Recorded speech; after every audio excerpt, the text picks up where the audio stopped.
All right, we're going to call Okapi. What a-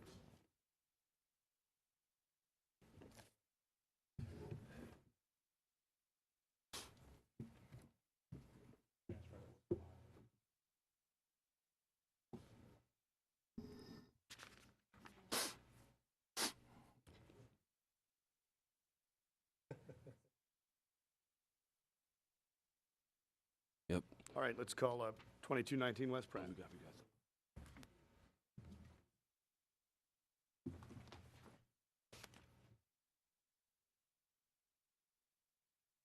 I good, bro? 1 p.m. case, Nakambi Gene Lima Systems LLC, trading in Okapi, 2219 West Pratt Street, Class D beer, wine, and liquor license, violation of Rule 4.05A, and or violation of Rule 4.05B. Establishment has a Class D beer, wine, and liquor license with a 1 a.m. closing. At 1:40 a.m., liquor board inspector observed 30 to 40 people on the premises with cups. Violation of Article 2B, Section 11, that's 304D2. Liquor board inspector observed patrons on the premises. Music was still playing after the closing hours of this license. Violation of Rule 3.03A and Rule 3.03C. Establishment has no employee records or liquor license invoices on premises. Violation of Rule 4.20. Liquor license list basement for storage. Rear of basement has been renovated and appears to be used for business. Violation of Rule 4.18. Charter of limited liability company that is standing. Maryland Department of Assessment and Taxation. Everybody testify, please step forward and raise your hand. Swear or affirm the testimony that you're about to give. I do. For the record, Melvin J. Kadensky representing the licensee in this case. All right, this case was postponed. Mr. Lemma was out of the country last time, not aware of the proceedings. Okay, just want to make sure. This is Mr. Lemma. All right, thank you, Mr. Lemma. All right, Mr. Kadensky, you may proceed.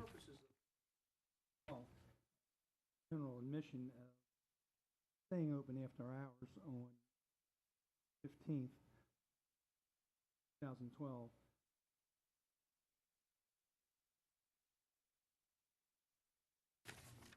Using licensed premises.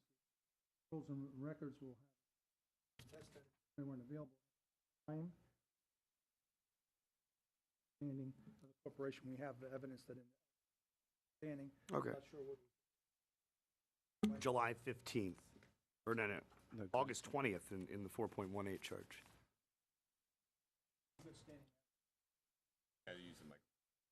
Yeah, just put it, please.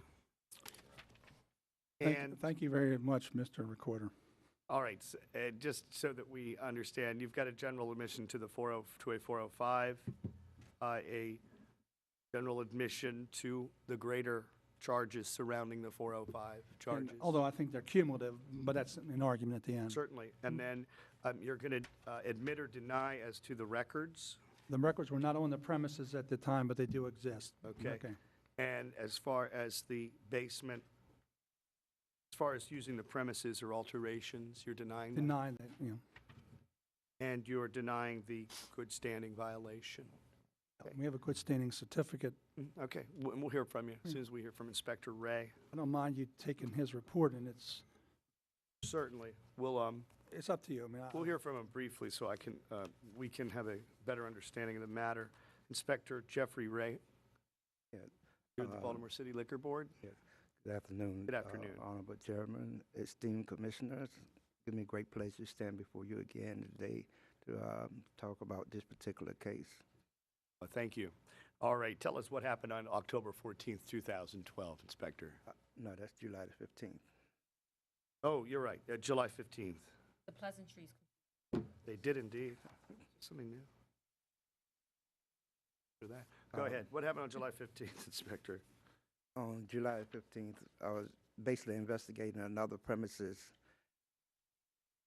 another liquor establishment, and they had closed because of the storm, but they had a sign on the outside of the premises that indicated that all the activities was being transferred to 2219 West Pratt Street. On this particular day, evening after 1 o'clock when I was coming back through the area because I had 311 also. Um, saw the location open, and I proceeded to go in, and there's 30 to 40 people that was on the premises, basically female, drinking, and the music still going, and no record was available. Went down in the basement and checked the basement, and there was cups laying around and a few chairs that was in the basement, which indicated to me that it was being used. The front of the basement is a storage area, but the rear of the basement has been renovated to accommodate the public. Well, tell me more about the basement and the rear. I mean, cups alone Yeah, may not necessarily mean that but there's customers in there. no customers was down in the basement at that particular time, but there was chairs that indicated that they had accommodated customer earlier. Didn't have to be that day, but it's been primarily used to accommodate the public whenever there's a need. And how did you become aware of that? Maybe it was about a year ago. I happened to be at the location, and they was having some renovation done without having permits. And I made some noise about it because one individual that was on the premises may have not been a citizen of the United States, and I sought to get some information, and the owner of the premises became very alarmed.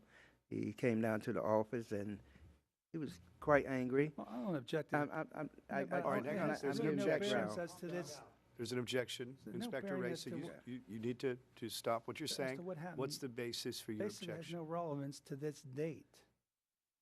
All right, About whether someone's a citizen of the United States, I don't want to create an international crisis here. we're going to sustain the objection. Inspector Ray, without talking about what happened a year ago, is it your testimony that you have observed that the premises were previously used in that fashion? Yes, Okay. And what you saw on July 15th, 2012, was that consistent with the use Your that you knowledge. had witnessed in the previously? yes. Okay. Is there anything else you'd like to tell us, Inspector? I'd like to let the commission know that there was supposed to be an additional charges with regard to this location for a date subsequently to the July 15th, where I found them operating again. And I'd like to let the commissioners know that regardless as to what finding we're going to find. I really got to Excuse me. object. Yeah, all right. No, he's made an objection, and I assume I know what it is.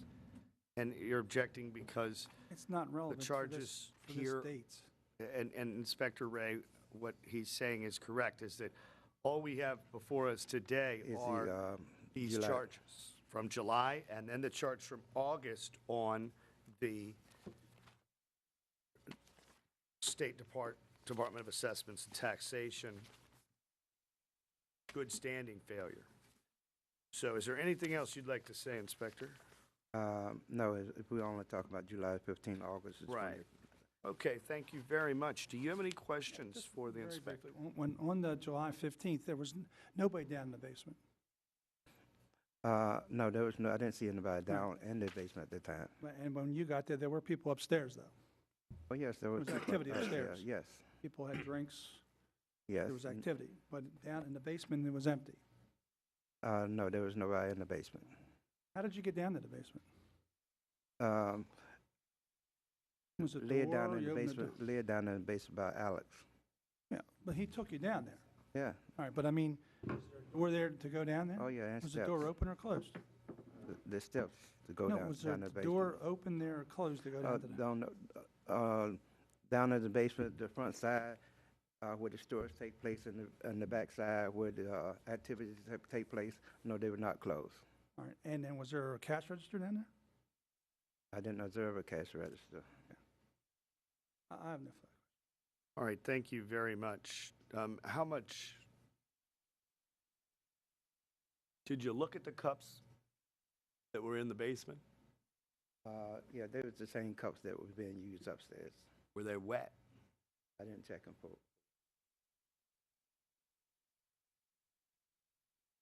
Footprint table and the chairs in the basement, did it look as if they were being stored, as if they were in place to be used, from your experience? From my experience, they was in place to be used. Talk into the mic, please. Okay. In my experience, they was in place to be used. You don't have any photos, do you? No photos? No, Okay. All right. Just in reference to, how many tables and chairs were down there? 3.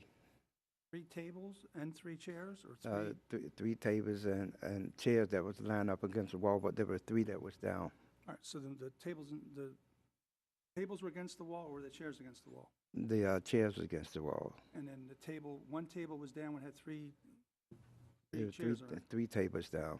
Right, were they rounds or squares? Or rectangles? I can't remember whether it was round or square. Did they give you a camera phone? Look, I'm just asking. Did they give you one? Do you have one? I was just- Oh, yes. Yeah, okay. I have no further questions. All right, thank you very much, Inspector Ray. Any questions for Inspector Ray before we hear from Melvin Kadensky? Mr. Kadensky? Yeah, do you want to just step up here for the microphone? Let's do it. State your name and address for the record, please. Camp Jean Lima. My home address? You can give your home address or your... Yeah, my business address is on 228 East 25th Street, Baltimore, Maryland 21218. And you've been a licensee since which year? 2005, May the 4th, 2005. And you haven't been before this board before, it's first time, correct? Yes, Now, let's go back. We've already admitted that there were people who were on the premises after 1 o'clock, so I don't want to get into that. The basement itself, do you use the basement at all for any type of activity with regard to the license? no, You had indicated to me that you at one time were going to try to build it out and have it added to the license, but you have not done so. Is that correct? that's correct. And you have never used it down there along with the license, That's correct. all right? And on the, regarding the books and records of corporation, you have a certificate of good standing, is that correct? Yes, And to submit this. What took so long to get the certificate of good standing? because what happened is an extension was filed, and after the extension was filed, the personal property tax return was mailed, and it just took them too long to get it posted. So you got an extension, it was mailed, and then you got a Yes. certificate of good standing. Yes, Now, you indicate to me that there are books and records of the corporation. in my that you- office, that you yes. have that are, they have to do with purchases, and they have to do with employees, Yes, and you kept them over at your office, is that correct? exactly. Because that was the principal place of business listed for the limited liability corporation, Yes, correct? yes, You understand now after me talking to you that you have to keep those records over at the bar, yes, or copies of them? yes, Okay. indeed. You submit this to the board. Indicating the principal place of business, not indicating for the LLC being that location. All right, we received your certificate of good standing from the State of Maryland Department of Assessments and Taxation as the licensee's first exhibit. And we'll also receive the Articles of Organization cover sheet as a second exhibit on behalf of the licensee. You understand that under no circumstances can the place be open after 1. Yes, In fact, at the time this was done, your son was over there running the place, is that correct? yes, indeed. And you firmly instructed him about that? Yes, we had something in the past, and I told him if he had any problem, he has to call me. A little louder, sir. Yes, I indicated to Inspector Ray that if there are any issue, I gave my telephone to call me. But in this, let a party go too long, is that correct? Yes, indeed. All right, any questions for Mr. Lemma? No. All right, thank you, Mr. Lemma. Thank you, sir. Anything else? Proper with this- Sure. I mean, you've already admitted to the Yeah. 4.05, and, Okay. yeah, Just other, it's more in mitigation than anything. certainly. All right, we'll hear from you in Well, and mitigation. He's been a licensee, never been, not a troublemaker.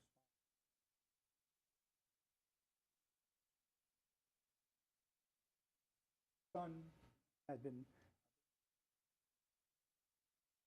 talked to the, said they really had indicated, wanted to eventually ask for the downstairs, but he never did, he just had some little build outs and everybody didn't use it, there's no evidence here that using it.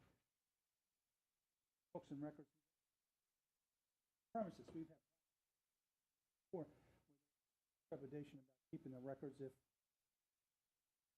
fine, just duplicate copies.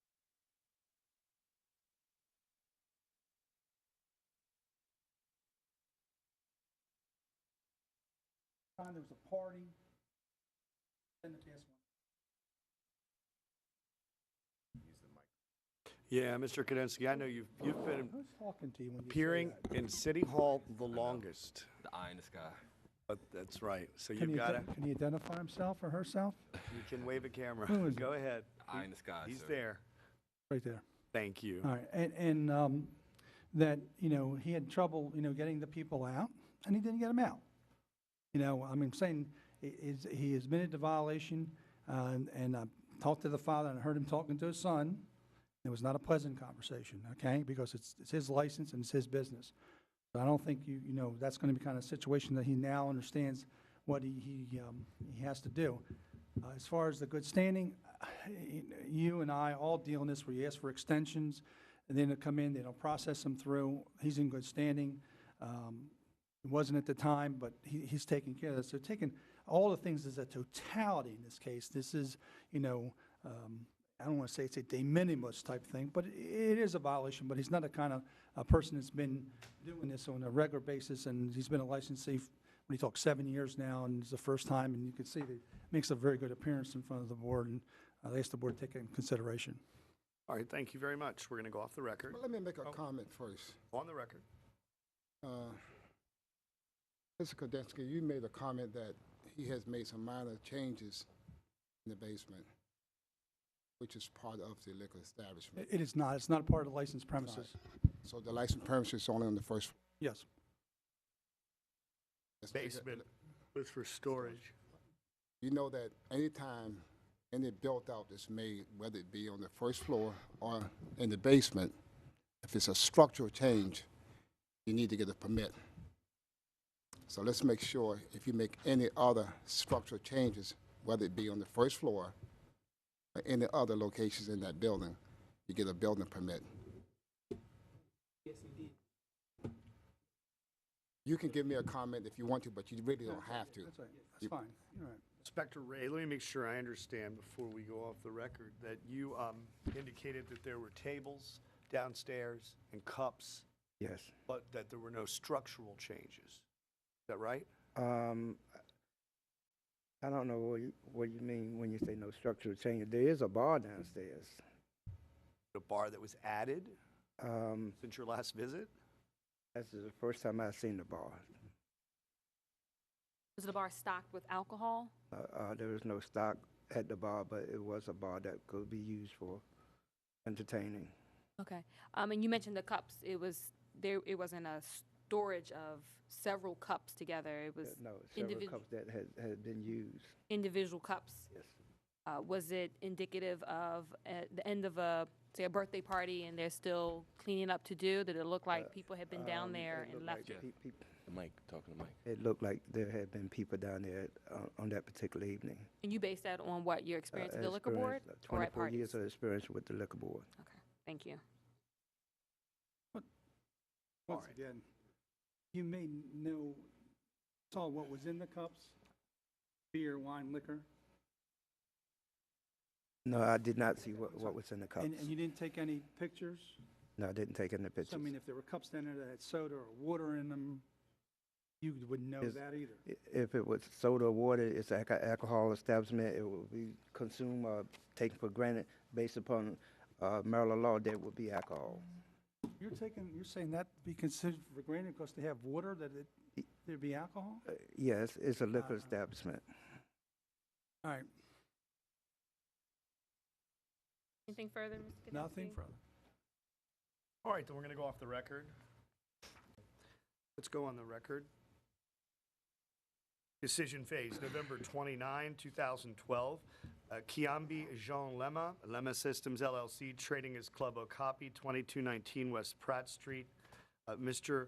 Jean Lema has appeared today and has admitted to several of the violations and denied several of the violations. We heard from Inspector Jeffrey Ray Yeah, Inspector Jeffrey Ray, and we do determine, based on the admission by the licensee and the report, that in fact there was after-hours consumption at the premises on or about July 15th, 2012, when the inspector indicated that he had walked in on the tail end of a party at 1:40 in the morning. Mr. Lemma, according to Mr. Lemma, his son had a party that went late and in fact exceeded the lawful hour for conducting of the business of serving and consumption of alcoholic beverages. So we find you guilty of a 4.05A charge. We will merge the other charges. We'll dismiss the 4.05B and the Article 2B 11304D2 charge for purposes of a sentence in this, a fine in this matter. It is a very serious offense to us, and obviously if people didn't obey the closing times on their alcoholic beverage licenses, then we would all have 24-hour licenses all the time. So it's something that is very important to us. But we do note that you have been in business for 7 years without any trouble. We appreciate that. This is one of those cases where we don't have a lot of leeway. The board has established a $500 fine for after-hours service and also a $500 fine for underage sales on a first offense as well. You don't have to worry about that one today, but this is a $500 fine with respect to the guilt on the 4.05A. With respect to the failure to keep or adequately maintain and be able to keep those records open for inspection, the employee records, we do find you guilty of a 3.03A violation. We'll go ahead and dismiss the 3.03C violation as a companion charge. That is not what we consider the most important offense in the world, but nevertheless, we need those records there so that our inspectors and so that Baltimore City police officers or firefighters, health department employees can do their job. So we find you guilty of that. First offense, it's $50 fine. Now, we move down to the 4.1, we'll skip down to the 4.18 charge. That indicates that on or about August 20th, 2012, you are not in good standing with the State Department of Assessments and Taxation. You have since resurrected your charter with SDAT, and we appreciate that. Nevertheless, we have no evidence that you are in fact in good standing on August 20th. In fact, evidence to the contrary that you're not in good standing. By preponderance, we find you guilty of the 4.18. That is a $250 fine. So then we'll get on to the 4.20 charge, making an installation or alteration without liquor board approval. We are told by Inspector Ray that he witnessed cups, some tables, possibly a bar had been put in there. Didn't actually see any activity. The board at this time is not convinced by a preponderance of the evidence that there were unlawful alterations or that this portion of the premises was indeed being used in contravention with the liquor license. So this time, we're going to find you not guilty of that matter. Now, if for some reason you do intend to use that area, you must notify us first and request permission, or else you can expect to be back in here on another 4.20 charge again. And we'll determine if in fact you have made illegal alterations based on photographs and the like. So if you do intend to open that up, you do need to get in touch with us first and request the permission to do so. We're finding you not guilty on that today. Grand total, $800 plus a $125 hearing fee. That is it, $925, sir. Hope we don't see you back in here for another 6 years. All right? Thank you very much. How soon? 60 days is a lot for this board, unless you're talking about $3,000 to $4,000, which we routinely find. 10 days fine. 2 weeks, yeah, 2. 2 weeks. That's good. 15 days. That would be 10. I'm talking. Yeah, it's 2 weeks from today's date, and we're off the record.